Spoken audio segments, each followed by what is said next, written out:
Hey, yo, Ross, hit me, hit me, hit me with a pass. Hit me, hit me. Oh, what a pass, man. Who knew? Who knew Ross Barkley had this in him? Hutch, man, relax, bro. It's just a preseason game, man. You're taking this way out of proportion. I think you're exaggerating a little bit too much. We're playing against a team we should be beating. You shouldn't react like this. Have some class. Nah, bro. What makes this impressive is the opponents we're up against. Rb Salzburg loves to press their opponents, press them high up the pitch. And what have I been saying about Ross Barkley? He isn't press resistant. And today, he told me to shut the Luffy up and watch this. And that goal from Pedro. Italian hands, guys. Italian hands. I was really impressed with our ability to beat the press. Since last season, we've drastically improved in that department. From the time we played under Conte up until now, our ability to play the ball and beat the press from the back is impeccable, man. We've drastically improved in that area. The modern way of playing football. I think playing under Sarri really helped with that. And I know the 3 goals is a bit worrisome, right? We've got to stop conceding goals from set pieces. I don't know if it's because last season we used zone marking to defend set pieces, and now this season it's more of a man marking style of defending set pieces. And David Luiz, as much as I defend him, I can't defend him on this one.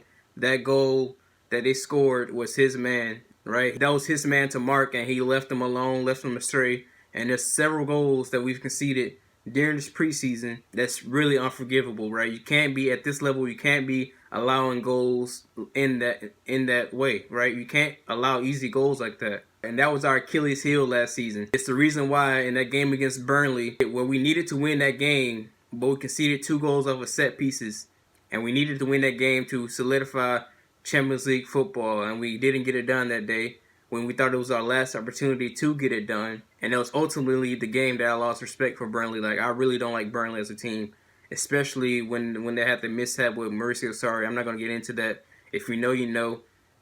But Captain America, man, Christian Pulisic, he showed today why he is worth every penny that we paid for him. I mean, I don't want to get too hype about it, but, then again, this is a really solid opponent that we played against. I don't want to hear that, this is, of course, this is a team that we should be beating, but this is a really good team because they're a Champions League quality team, right? They have qualified for the Champions League, so they're good opponents. They're really solid opponents, especially for their style of play. But Christian Pulisic, man, Captain America, influenced 3 goals today. He got a penalty, he won the penalty, and he scored 2 goals. And he showed the composure, the ability to finish. He was very clinical.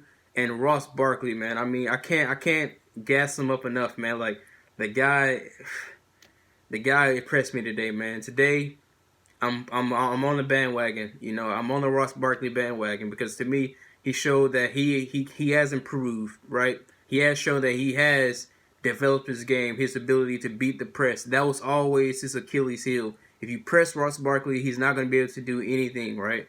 If you give him space, he's allowed to do these things. He's allowed to take a shot at goal. He's allowed to ping these passes. They were pressing him. And this is the importance of Kovacic and Jorginho. Yeah, they might not score goals every game. Yeah, they might not get assists every game. But their ability to beat the press is so important, especially in the modern game of football, right? You need midfielders. You need players that are good on the ball, that's able to move the ball quickly and beat the press. And this is, guys, I know we're worried about Man United and we're worried about City and Liverpool and, Arsenal getting Nicolas Pepe. They're buying all these players, but look, I've seen enough to know that we have a special batch of players on our own to at least make us competitive. And, I'm still low expectations. I'm not going to say that we're going to win the Champions League or we're going to finish top 4 or we're going to finish second or win the league or whatever. But I think we can be competitive. And I think if we aim for finishing within the top 6, right, finishing in the threshold, that should be a bit. That should be optimistic for us, right? Top 6, low standards. Top 6. If we can finish in the quarterfinals of each competition, I think that's a really reasonable goal that we should set for ourselves. We have that group of talent, that group of players to be able to do that. We didn't see Bakayoko, no Kante, and Drinkwater made a made a cameo.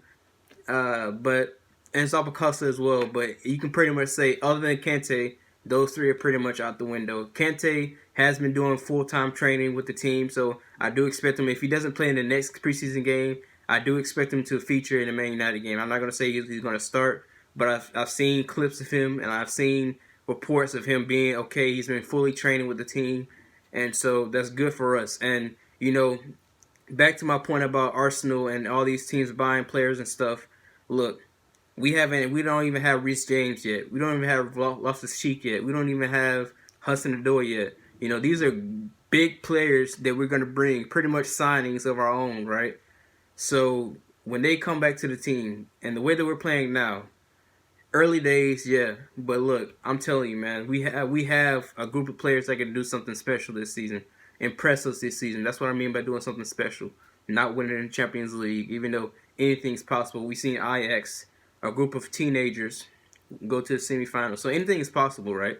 But once again, expectations are low. I'm not going to gas them up. I'm not going to do anything like that. But I am really impressed with the way that we've played so far. And last season, our problem was not being able to execute, not being able to put the ball in the back of the net. Eden Hazard, we were a one-man show. Eden Hazard accounted for 49% of our goals. But this team is more dangerous because everybody's going to chip in. Everybody's going to put in their 2 cents. And you know, everybody's going to contribute.